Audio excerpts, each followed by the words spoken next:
এখন যে গল্পটা আমি বলবো সেটা সবাইকে গল্পই লাগতে পারে, কিন্তু এটা গল্প নয়, একটা সত্যি ঘটনা। একটা মেয়ে ছিল যে রাত করে ঘর আসতো অফিস থেকে।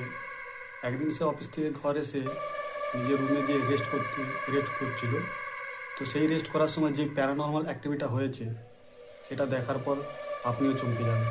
কারণ এই প্যারানর্মাল অ্যাক্টিভিটা হওয়ার পর মেয়েটি বাইরে যে দেখে, বাইরে কেউ ছিল না।